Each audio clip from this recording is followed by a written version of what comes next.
Have you ever wondered what you would do if somebody that you absolutely could not live without died? Would you make a clone? Would you look for a DeLorean that happened to be a time machine? Or would you painstakingly recreate every single place the two of you went together in order to keep their memory alive? Let's look at how that memory influenced art and music of the interwar period, today on Adding the Dynamics.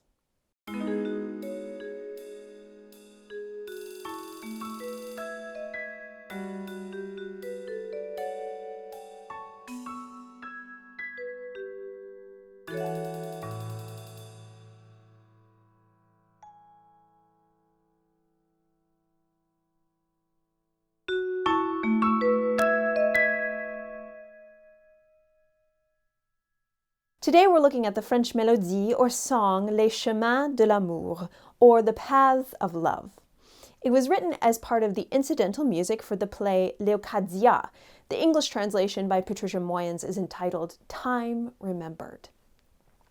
Léocadia is a play in 5 scenes and was published within the collection Pièces Roses, or Pink Plays, which were the playwright's works that dealt more specifically with a protagonist and his struggles against the past in order to find happiness. It becomes a sort of play within a play to serve the sort of surrealist themes and farcical nature of the characters. Léocadia begins with a girl, Amanda, who has just lost her job as a milliner, a hat maker, at a store in Paris, and is waiting in a room of a grand home.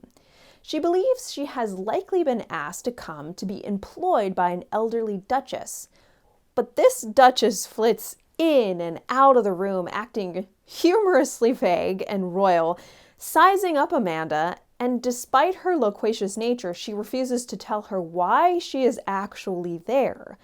After storming out in frustration to catch a train back to Paris, Amanda becomes lost in the hedges of the vast property and encounters a driver and an ice cream man who don't actually drive or sell ice cream. When the Duchess and her emasculated brother, Hector, catch up, with much beating about the bush, the Duchess opens her heart and ashamedly tells Amanda that she has asked her to come because she looks exactly like the famous singer Léocadia, with whom her nephew, Prince Edward, had a whirlwind love affair for 3 days. It ended abruptly with Léocadia's death, caused by none other than the long scarf that she would wear. She always threw the scarf around her in a dramatic way to say goodbye, and one day she tied it around her neck in the wrong way, which I have no idea how she did this, but even though she knew the grand goodbye gesture she always did would harm her this time because of the way she threw it around her neck, she committed to the signature bit and somehow strangled herself on the spot. Everyone is pretty farcical or ironic in this play, to say the least. Here's where our talk of recreation from the intro comes in.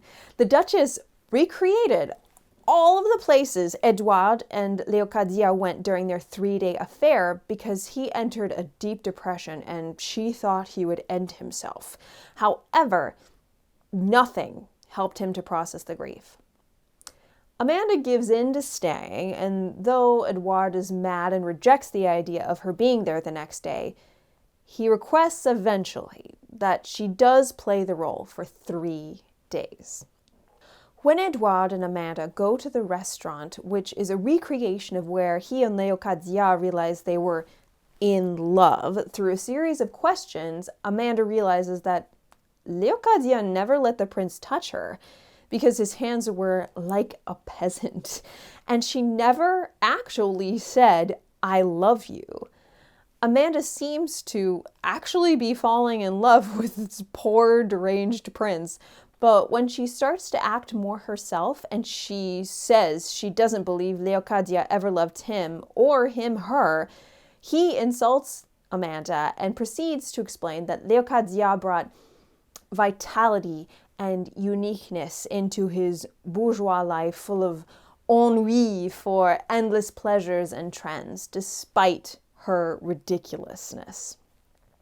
Amanda leaves in tears, and at this point, this is when Les Chemins de l'Amour is played.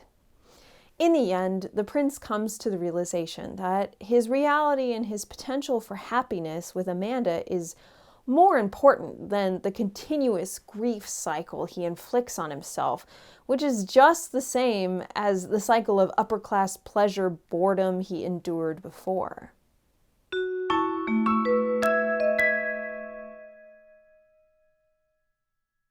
The music and the lyrics for Les Chemins de l'Amour were both written for the play Léocadia, which premiered at the Théâtre de la Michaudière in Paris on December 2nd, 1940. This time period is referred to as the interwar period because, well, it fell between the two world wars. Interwar art encompassed several art and musical movements, most pertinent to our song being neoclassicism in music and surrealism or symbolism in art and literature. Our little song falls smack dab into the interwar neoclassicism category, which sort of began as Parnassianism in the late 19th century. Parnassianism dealt with strictness of form, which had become less important during Romanticism in the 1800s when musical emotionality was more highly valued, and however you got there didn't necessarily matter. Side note, Parnassus is a mountain in Greece that is representative of the arts and learning in Greek mythology. Therefore, the art harkens to those types of ancient subjects and the clarity in its musical construction. This then developed over time into neoclassicism in the 20th century. Neoclassicism didn't necessarily address ancient subject matter, like in Ravel's more Parnassian song cycle Cinq Mélodies Populaires Grecques, 5 Popular Greek Melodies of 1904, though it might in some ways, as in Satie's quite short and simple song Daphénéo, which centers around humorous wordplay and deals with 2 made-up Greek-sounding named characters that have a misunderstanding about the French word for hazelnut tree and bird tree. In this case, it's farcical regarding Grecian subject matter and takes simplicity to more of an extreme. The play Léocadia and its deceased namesake may be derived from the name of the Greek island of Leucadia, or from Greek leukos, meaning bright, clear, white. Instead, though, neoclassicism is more focused on succinctness of form, just like in classicism of the 1700s. Think early Mozart. It sources the past. As Charles Koechlin said, quote, "With old means, one can produce new things." Like surrealist cut-up technique, which uses pre-existing words or images to create poetry or art, a bit like collage. Along with this, the subject matter generally focused more on human emotions in relation to the subconscious, dreams, and especially Baudelarian modernité of an increasingly technological and, with the threat of another world war after just getting done with the first, sometimes bleak life. In music, modernity meant using Greco-Roman ideas of harmonious structure to give order to the process of embracing the absurd, frivolous, or cryptic within an urban versus rural life, thereby more tersely expressing a chaotic reality that could feel inexpressibly and utterly tragic, like a soldier's death. In French music, it is often used in order to look life's struggles in the face blankly, accept them, and rejoin the frivolities of a post-World War period.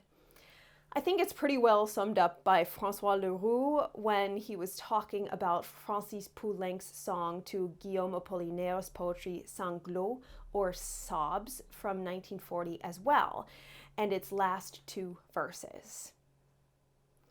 "Let us leave all to the dead and conceal our sobs."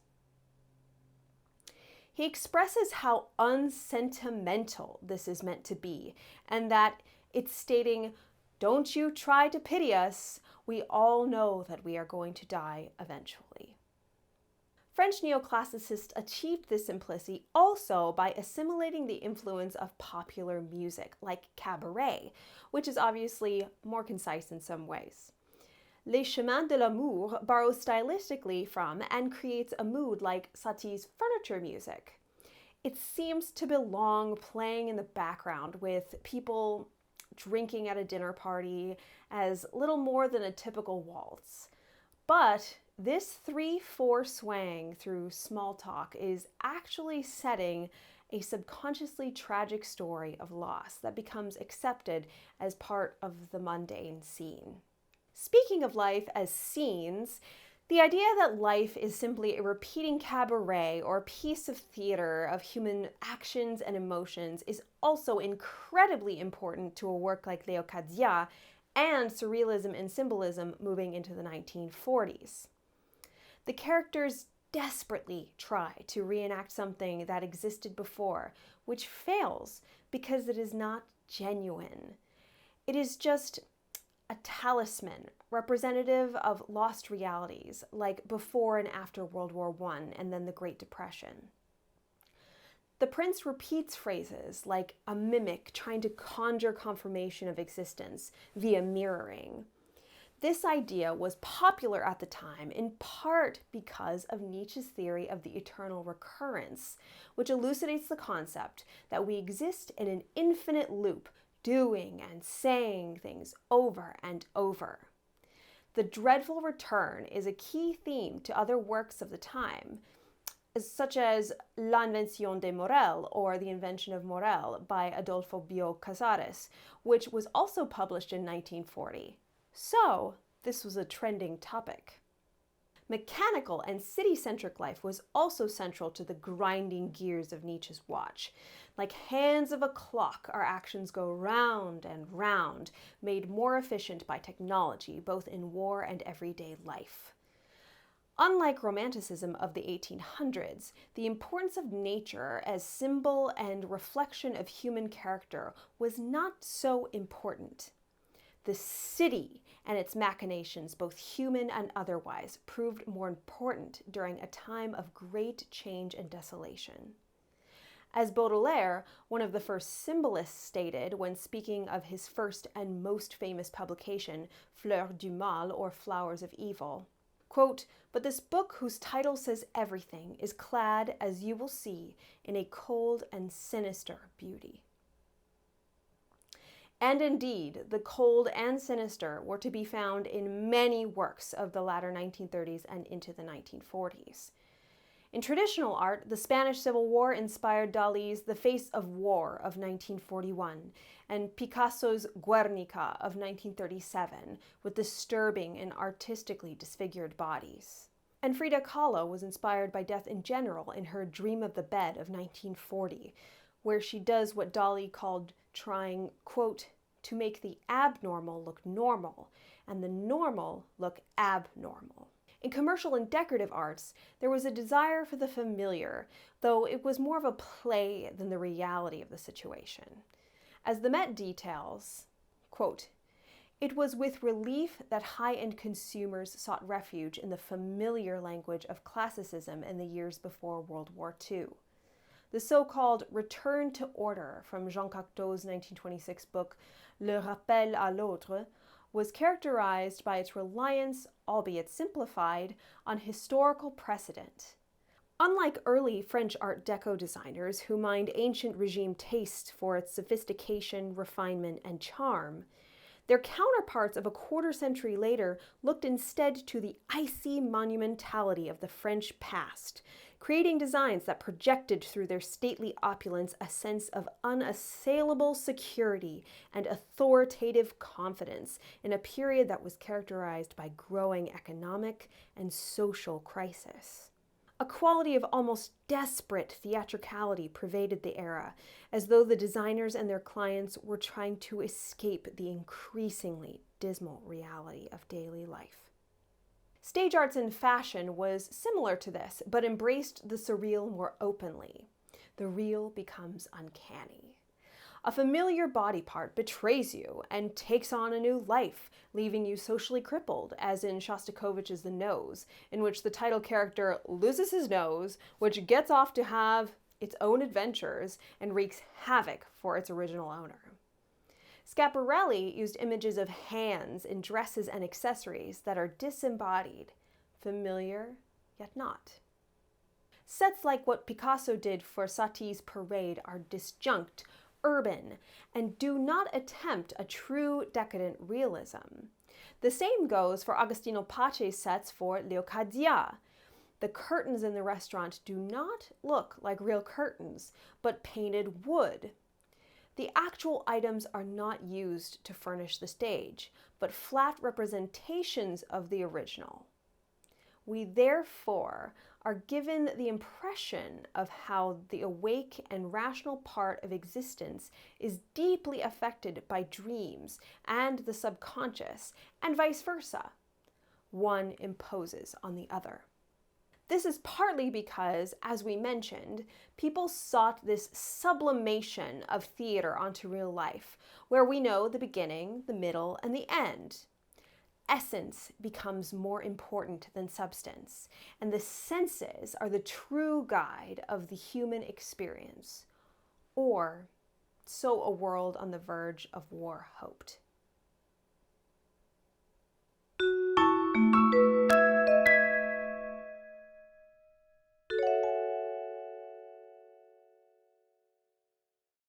Francis Poulenc is a 20th century French composer who was born in Paris, France on January 7, 1889, and died in his beloved Paris, January 30th, 1963. This is the third time I have performed one of Poulenc's pieces for Paint and Sing videos, and since it definitely won't be the last. We're going to highlight parts of his biography that align with the themes we've already discussed and his life during World War II. The duality so often pointed out in Poulenc's character seemed to begin from his very start, with a deeply religious Catholic father and an agnostic mother and godfather. Somehow, the two lifestyles coincided to create a petri dish for a dualistic Francis. He was not allowed to go to school to study music in higher education due to his father's wishes that he have a broader education and study something more in line with his family's pharmaceutical business. But through his mother, Francis was taught piano and learned about music, meeting many prolific musicians along the way that keened his ear to musical particulars and styles. His love of music earned him a great deal of skill and naturalness at the piano and within musical circles. He studied piano with Ricardo Viñas from 1914 to 1915, found success as a composer, and was solidified as a member of Erik Satie's group of young new composers, Nouveaux Jeunes, New Youth, which became the famous Les Six, the Six, under the wing of Jean Cocteau. Despite this, Poulenc still felt he was lacking as a musician, but when he tried to acquire more training with various composers of the time, they totally disliked his new style and rejected him as a pupil. Poulenc finally found a teacher in Charles Koechlin from 1921 to 1925 after World War I, who did not seek to change Poulenc's harmonic tendencies, but to guide him to a better musical understanding, particularly by exploring counterpoint. It's easy to see how insecurities about his abilities would plague Poulenc for some time, with negative encounters even with intimate members of Les Six. Arthur Honegger, when Poulenc made some mistakes during rehearsals, said to him, "Ear training, young man? Passive-aggressive much?" Young Francis was entering the field early and without conservatory training, which was sometimes a frightful adventure for him, despite the confidence and carefree nature he had both innately and that was cultivated from his birth as a well-supported member of the bourgeoisie. Though unsure of some of his technical capabilities, Poulenc's trademark style and musical peculiarities showed themselves from the beginning. His influences included composers like Debussy and Stravinsky, the former's style of which was quite opposed to the taste of others in his circle, such as Erik Satie, but Poulenc worked to maintain the peace due to his joie de vivre predisposition. Even when Satie rage quit Les Six for really no reason, Francis tried to smooth things over.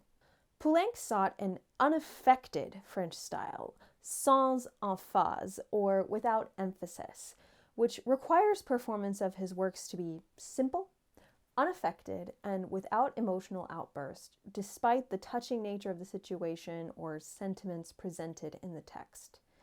Roger Nichols observes, while discussing an early Poulenc work, Rhapsodie Nègre, quote, "This nonsense verse undoubtedly appealed to Poulenc's naughty side.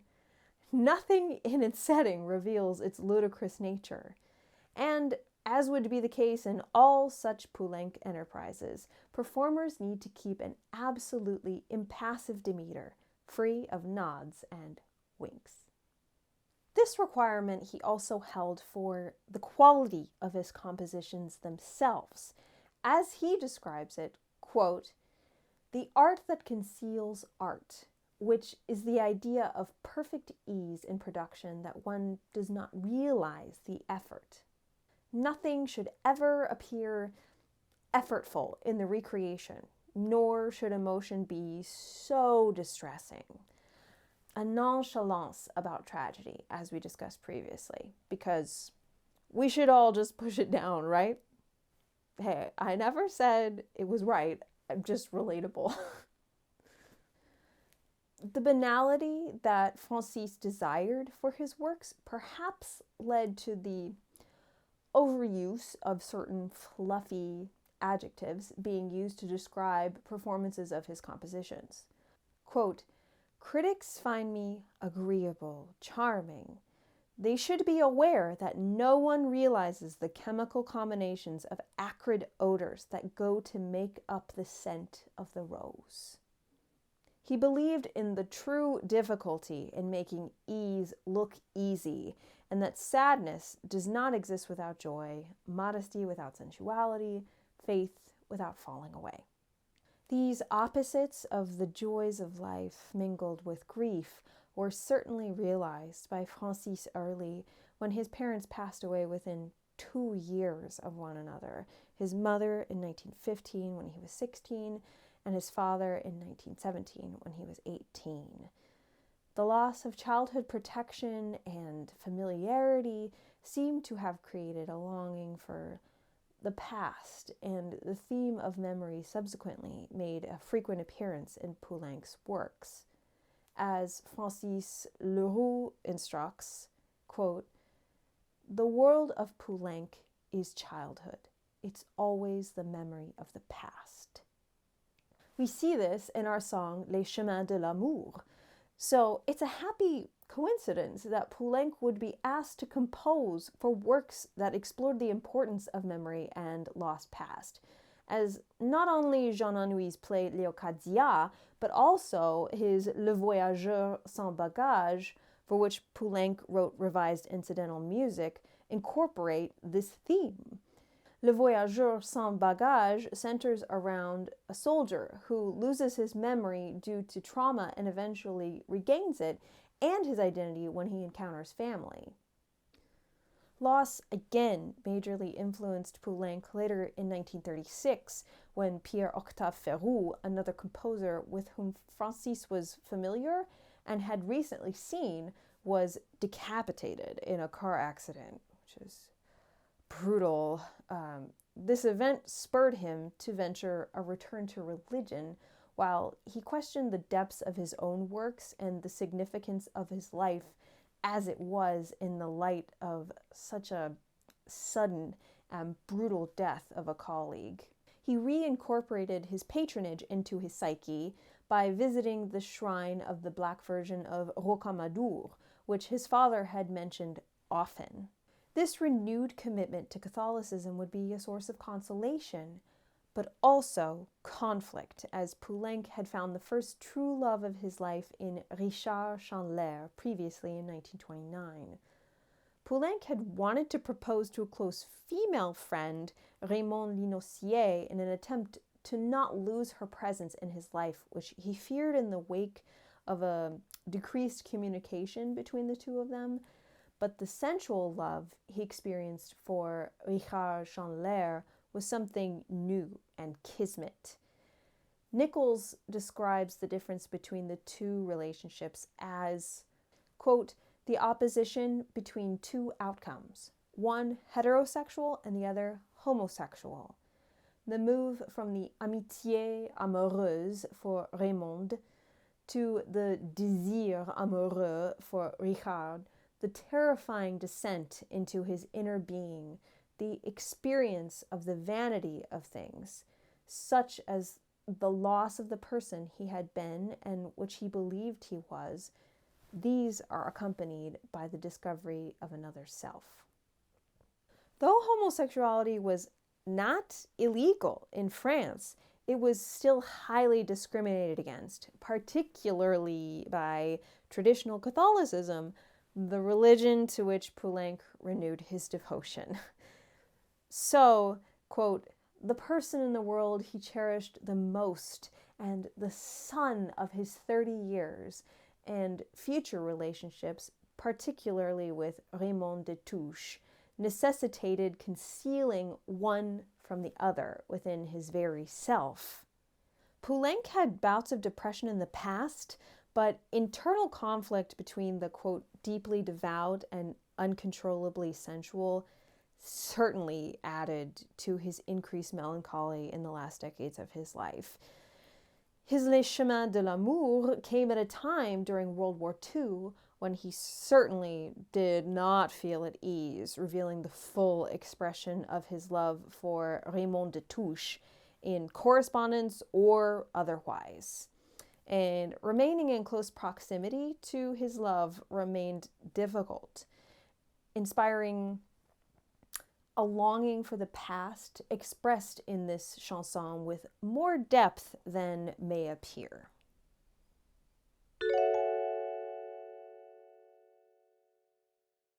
Jean Anouilh was born on June 23, 1910 in Cerisol, France, and died on October 3, 1987 in Lausanne, Switzerland. Anouilh, like Poulenc, was much impressed by his mother's love of music.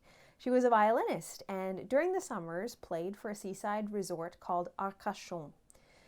Because she sometimes played stage shows, Jean was able to watch and became enamored with the theater and began to read and subsequently write play scripts at age 12. Anouilh's biological father was not who had raised him, but a man with whom his mother had had an affair during these summers at Arcachon. This made his own marriage with an unfaithful actress likely all the more painful, according to his children. But Anouilh himself was incredibly private about his life, which makes finding specifics about his inner world so difficult. Add a Nazi-occupied France into the mix, and many refraining from speaking or writing their private affairs and feelings, just as we mentioned with Poulenc and de Touche. But Anouilh was naturally disposed to secrecy, with or without war. He is quoted as even saying, "I do not have a biography and I am very happy about it. The rest of my life, as long as God wills it, will remain my personal business, and I will withhold the details of it." Many biographers, therefore, speculate his political and personal beliefs based on his writing, which was mostly theatrical and not poetic or literary outside of translations and adaptations. Peter Brook describes him thus, quote, "Anouilh is a poet, but not a poet of words. He is a poet of words acted, of scenes set, of players performing."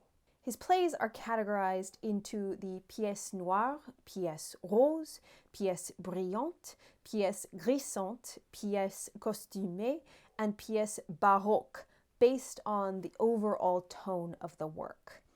The dark plays arose between 1940 and 1950. No terrible surprise, as Europe was trying to claw itself from the throes of the Second World War from 1939 to 1945. They are dramatic and tragic, and often the most discussed by critics. But his lighter works, his pink plays, pièces roses, also betray Anouilh's predilections and were written between 1937 and 1939, Léocadia amongst them, which was performed in 1940. Like Poulenc, Anouilh had an appreciation for the French way of finding humor in tragedy and misfortune. Quote, "Thanks to Molière," Anouilh said, "the true French theatre is the only one that is not gloomy, in which we laugh like men at war with our misery and our horror. This humor is one of France's messages to the world." Much like the sans-enfants approach, right? Additionally, both men had an interest in succeeding to bridge popular and serious theater. Anouilh departs from Poulenc, however, in his distaste for the bourgeoisie and frivolity of post-World War II France. Though Poulenc did have bouts of depression and tended towards serious subjects for many of his works, there remained his Parisian ease, and his delight in luxury throughout his life never ceased. Poulenc's draw to Catholic austerity could not fully influence his liberal nature. Anouilh is speculated not to have been so. One reason was that he grew up poor and without a, quote, strong male presence, which perhaps attributed to an introverted sternness noted by those who knew him in an academic setting. In Léocadia, the ridiculous nature of all the rich characters, in contrast with the more down-to-earth Amanda, paints this immediately. It perhaps was the whimsy and tongue-in-cheek nature of the play that allowed Poulenc to participate in the production, rather than any undertones of distaste for the elite. As Alba de la Fazia speculates, quote, "The conservative and shy Anouilh uses David Edouard, a character in his play L'Huberlieu, to show his distaste for Parisian pleasures.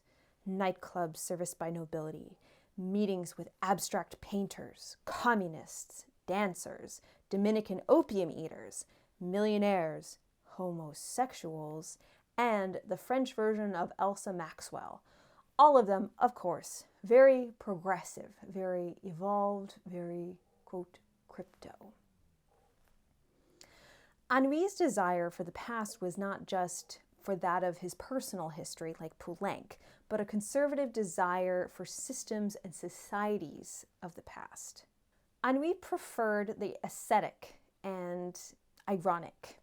This was due to the disillusionment with life after childhood purity was lost.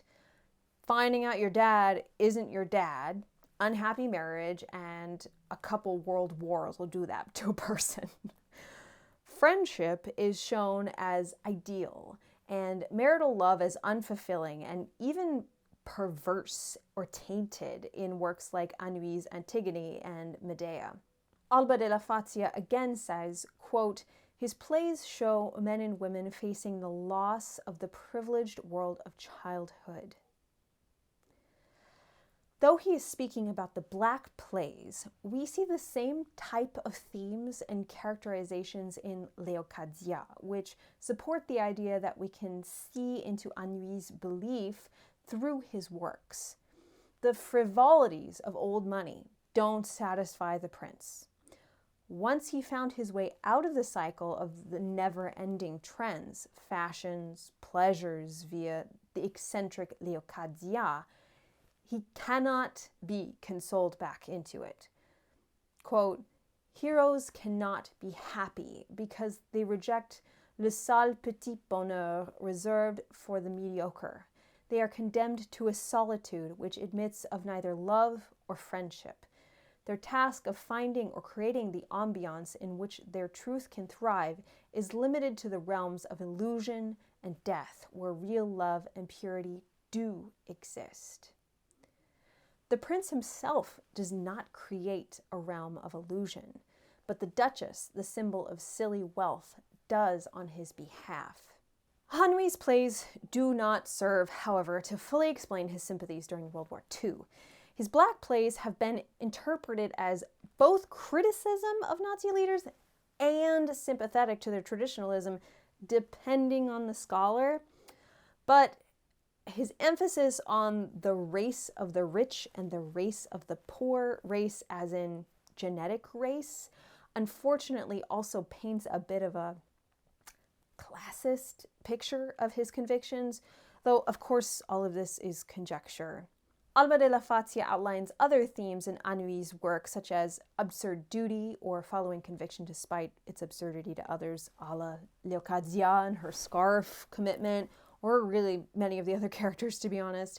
Also honor, acceptance of death, and the impurity of happiness, which all give a rather bleak impression of Anouilh's inner world, which perhaps led to his distrust of society and his retreat, therefore, from it later in life.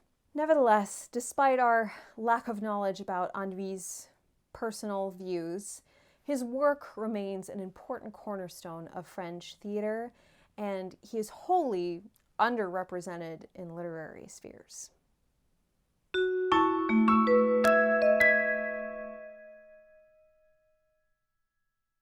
I chose this piece not only because you honestly cannot stop me from singing Poulenc's music.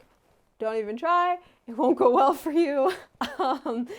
But also because as we headed into, at the time that I made the Paint and Sing, into the fall and winter, barring the fact that it was still in the 70s and 80s in Arizona, it was becoming this retrospective time of year when the warmest months were now behind and the cold starts to creep in and we huddle together and remember during the holidays, the years past.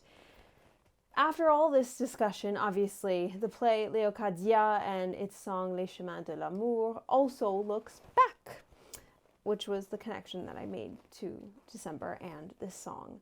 But also, it begs us look at the present, which is just a new version of the past in some estimation, in the estimation of the eternal recurrence.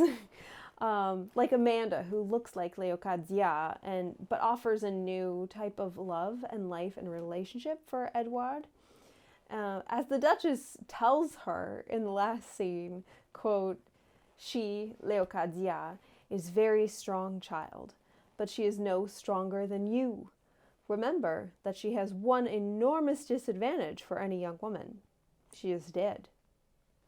Oof, way to rub it in. And also, quote, "Leocadia may have had the witchery of the night on her side, but you are 20 and alive and in love.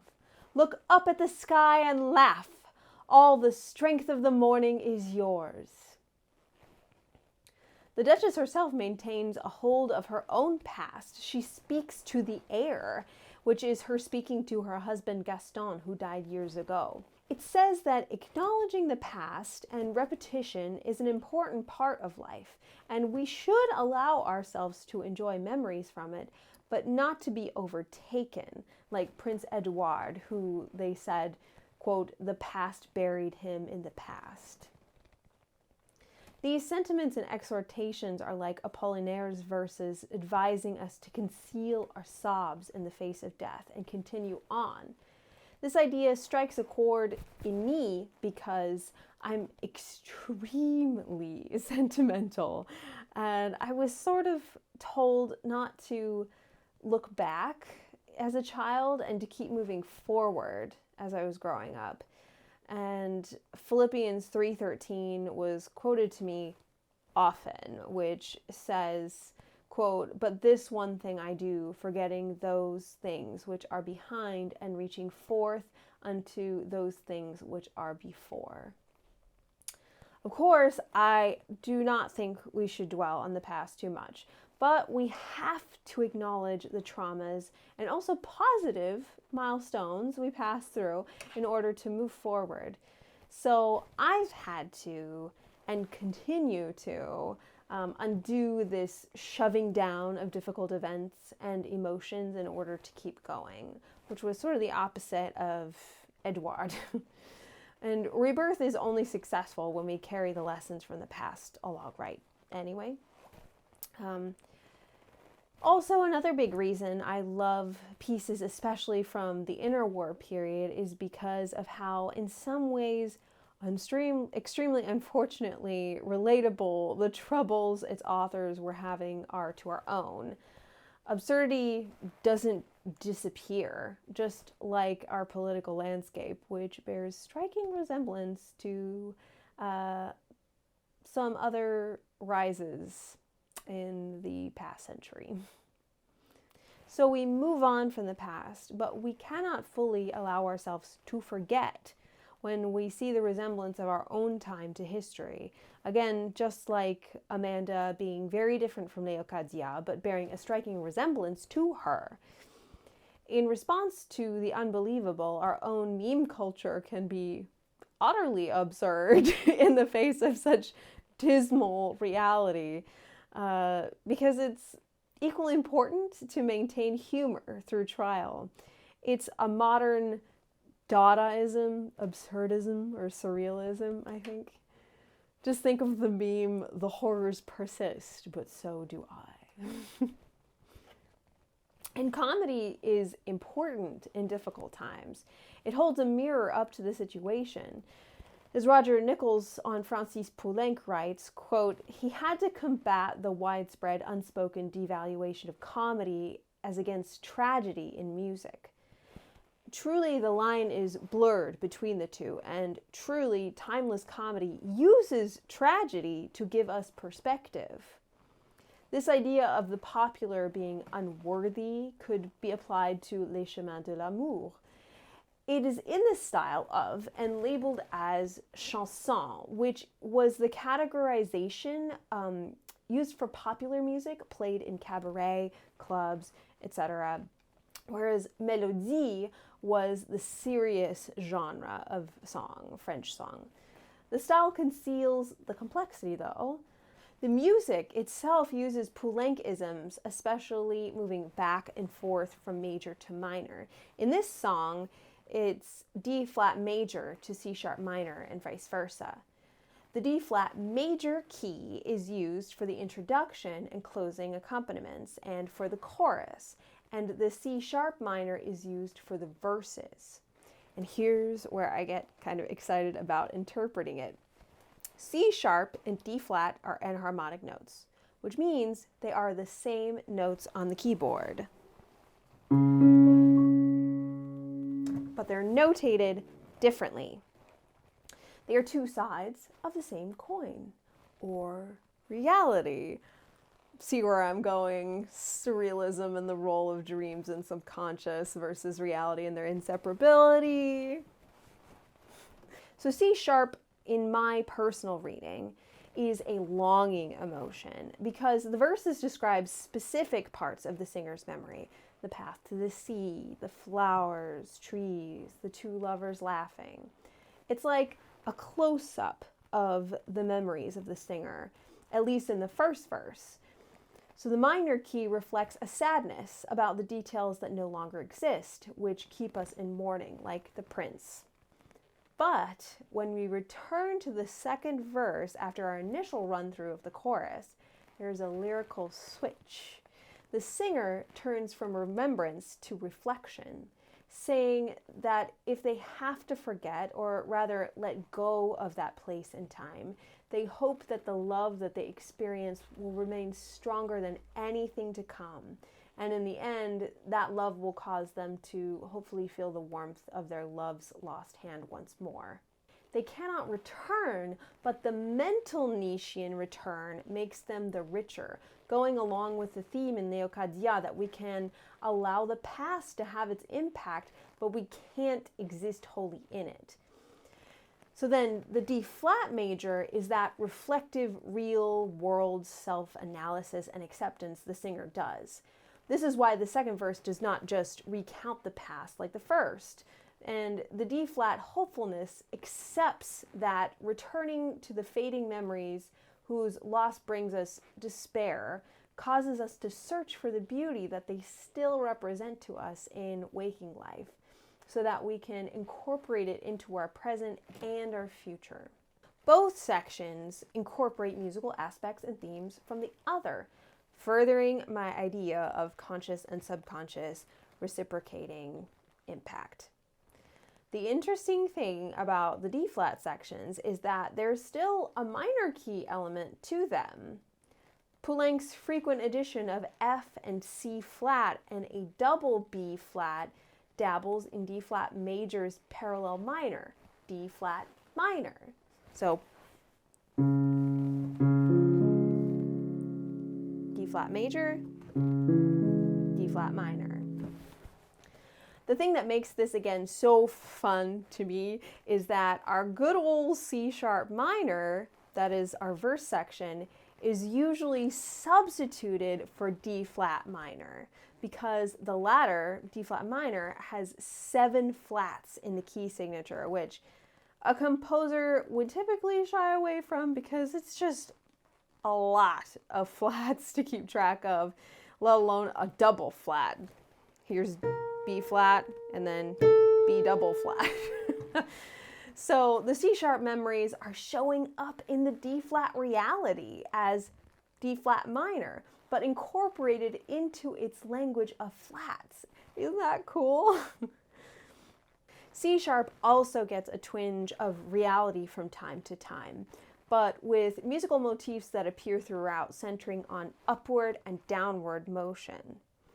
Poulenc notates rolled chords in the C-sharp minor section, but also the very end of the piece, suggesting there is a purpose. There may not actually be, but what's fun about analysis is as long as I can prove it, it's true. We'll come back to the rolled chords, but let's establish that what that up and down motive means. In general, upward motion seems to indicate moving up into reality from the deeper pools of the subconscious, and therefore, downward motion takes us back into that memory place. Not to be confused with the sunken place. I'll get out. We don't want to go there. I make this assumption because of the introduction and the closing piano accompaniments. The introduction of many French mélodie pieces sets up the tone, but more specifically, the dreamscape or psychological headspace of the song. So despite Les Chemins de l'Amour being called chanson, the simple surface level piece for enjoyment like cabaret, this piece does that with the intro. The piano descends from both staffs in the treble, the left hand chromatically, like falling in sort of an Alice in Wonderland floaty way, and it's a bit like Debussy, who we previously mentioned was an inspiration for Poulenc. In this descent, we get tinges of those D-flat minor blues, but end on the A-flat dominant of that D-flat major of the chorus. With just a change of notation from A-flat to G-sharp, we finalize our descent into C minor, even though A-flat and G-sharp are the same note and harmonic, remember? We are already set up with the idea of duality, so vital to surrealism. They are the same note, but have completely different feelings, which shows how perception is reality, and reality is perception based on our past experience and the memory of that past experience. There is more fluid up and down motion in both the voice and piano in the verse C-sharp minor sections, which is more dreamy and romantic, like a memory can be, which is what we said this section evokes. The rising and falling suggest a struggle to find our way out of wallowing, but never, ever rising quite high enough, until the end of the verse, that is. Even the sixth leap motif, which makes up a lot of the chorus, is attempted in the verses with G sharp to E. It is a minor sixth, whereas the first leap in the chorus of chemins is a major leap. So the minor foreshadows the chorus. The chorus music also reciprocates and looks back to the past verses as well when the lyrics begin to head emotionally backwards in measures 43 through 46. Lost paths, you are no more, and your echoes are faint. There's always this mixture and duality. The incorporation of downward leaps in measures 37 through 40 and at the end of the chorus in measures 64 through 67 allows reality to indulge in memory, going back down. And I personally like when singers raise the final note of the piece from the F up to A flat instead of F down to D flat, because it suggests overcoming the past's tragedies and moving forward. Again, we see the rising motif in the transition between the verse and chorus, and in measures 35 and 36 in the chorus itself, with the non-uplet, the 9 notes grouped together, going from D flat 3 to F6 in measures 51 and 52. This non-uplet comes after we've encountered those minor sixth from the C sharp minor memory section, which make us sad, but we pull right back up and out. Speaking about transitions from verse to chorus, I also want to mention that even the form of the piece can lend itself to the idea of the eternal return. Repeat signs are used to notate songs in a few different forms, like strophic, or in our case, binary form, which has an A and a B section. A bit like a pop song ABA style, in which we have a verse and a chorus with the same melody, not through composed with new melodic material. Using the repeat sign uses less paper, and particularly when printing was a more manual process, less labor. The same music doesn't have to be printed over again on a separate page, and they can just print 2 lines of verses, one on top of one another. Though strophic and repeating melodies were typical of popular chansons and even mélodies, I find it to be a fun addition to the psychoanalysis of the song that we loop from reality to dream endlessly, like in Nietzsche's Eternal Recurrence, even in the structure of the song itself. Now the rolled chords, which are played more rolled up the piano versus blocked chords, which are played all together, which is how most of the piece is played. In the verses, we are given rolled chords in the piano at measures 7 and 8, 17, and 23 through 29 throughout. Of course, we've established that upward motion in the C sharp minor section is possibly metaphor for mixing reality into dream, but I think the rolled chords actually represent their fullest expression of incorporation, in contrast to just general leaps and ups and downs. They combine both static and dynamic. The past, remembering, can't change. Present, it's happening. I say this because of the nature of some of the places it shows up in the verse, and because it shows up at the very end of the song in measures 82 through 85. The importance of rolled chords is sort of established by the fact that it brings the singer in.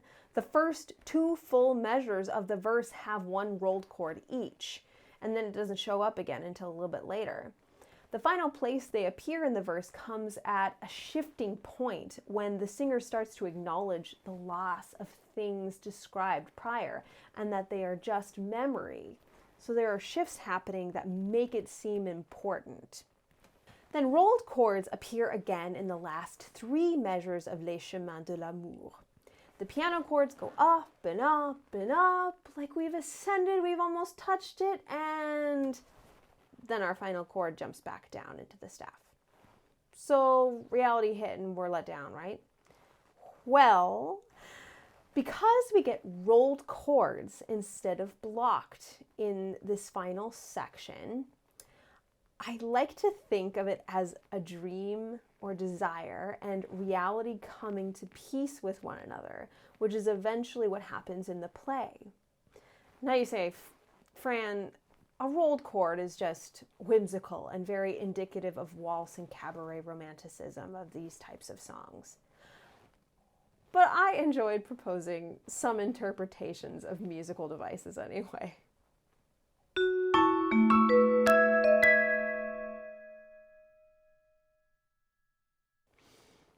Man, oh man, did painting this piece pose a major problem for me. The process of getting to the end product took a turn. And even though it was only for a few days, it just feels like forever when you're trying to work on a personal deadline. Originally, I had wanted to do something inspired by the photo taken by Brassai in 1932 at the famously sapphic club Le Monacle, or the Monocle, in Paris. The photo had the owner Lulu de Montparnasse in it, and it's just delightful. The idea of night and dreaminess was a clear inspiration for Brassai, which tied in with Leocadia. He said, quote, "Night does not show us things, it suggests them. It disturbs and surprises us with its strangeness. It liberates forces within us which are dominated by our reason during the daytime." Obviously, this fits in really well with everything I've already said. And I wanted to work with limited colors because Picasso said, work with 3 colors. Too many colors makes them Impressionism, which there was some great hatred against Impressionist artists and musicians at the time for some reason. Like I said before, Debussy was not liked by many people in Les Six, and he was quote-unquote Impressionist. So I ended up shifting, though, because I did think it would be difficult to recreate such a complex image in just so many strokes.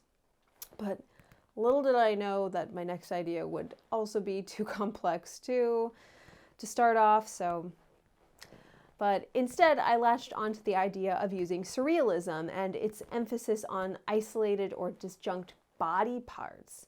I saw the 1927 painting Le Double Secret by René Magritte, which is the same one who did the painting with the Son of Man that I referenced with the fruit in front of the face. And I thought it would be a great jumping off point where I could add snow and leaves and flowers to indicate seasons and progression of time and memory. But there was also that surrealist separation of body parts or pieces of the body. So I drew a concept design and thought it was set. I've always completed these videos in one take. As far as I can remember, it's only taken one and I just let it go. So I usually make them simple enough to get through quickly, and even if they don't look like what I have in my head, I let it be. Part of the reason too is just practically speaking, I have to wipe off paint from the plexiglass if I do want to take another take, which is a super duper pain and foreshadowing for this project. And it's a pain to do even once. But what would you say if I told you that I had to start over 6 times? If I didn't mess up the words, I messed up the painting. And to say I was frustrated was an understatement. And I didn't even use any of those takes at all. I had to give up the ghost. I still need to clean that original piece of plexi to use again, but I'm dreading it and we're putting it off. I even had tried to initiate an idea that I have for a series where I add 2 existing pieces, but it was just bad. It was so bad. So my original concept art had to be modified. I realized I should try to emulate a Jean Cocteau and Picasso style, which connected really well to Francis Poulenc, especially Jean Cocteau. which I sketched on the way to Zoo Lights. And I felt way more confident about it. So I didn't have to start from total scratch.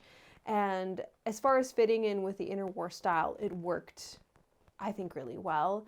I also read in Roger Nichols' biography of Poulenc, where he says of Poulenc's style that it had, quote, in place of textures that swamped the listener, primary colors with plenty of space around them. There's this connection between music and art that I really liked. So again, like the quote from Picasso, I didn't exclusively use primary colors, but I did limit color and left plenty of negative space in the composition, which delights me in connection to this quote's observation now. Additionally, the relation of Poulenc to Cocteau is a strong one, as Poulenc stayed in league with him in the beginning because of Cocteau's prominence in Parisian society. He was rather too involved and a bit of a know-it-all sometimes. But nevertheless, Poulenc even set Cocteau's monodrama La Voix Humaine, that's very close to my heart, which is an opera for one soprano. In the end, I did run over time when I recorded again, but I just could not do it again, and I just did some editing and added some vamping, which is not true to the song, but let me tell you, I could not stand doing any more. And it is rather funny that a piece that elicits discussion about historical repetition would require so much redoing and repetition itself in the making. Fun coincidence. Well, not fun. It was tragic, but it's interesting and feels kismet to my own distress. But overall, this piece was quite a challenge. I absolutely loved learning about this time period of art and music and philosophy. Claude Roy, a writer, sent a letter to Poulenc that read, quote, "You play in the darkness that surrounds us, as someone sings in order not to be afraid. We are no longer afraid. How not to be forever grateful to you for it." And that's what I feel about Poulenc personally, and that's why, even though this was a struggle at times, I would have it no other way. Do you have a favorite artistic movement to learn about or recreate? Let me know in the comments below, and until next time, remember that sometimes you just have to say good enough, and other times you gotta try again. So happy late New Year, and I hope the holidays were full of new memories and old.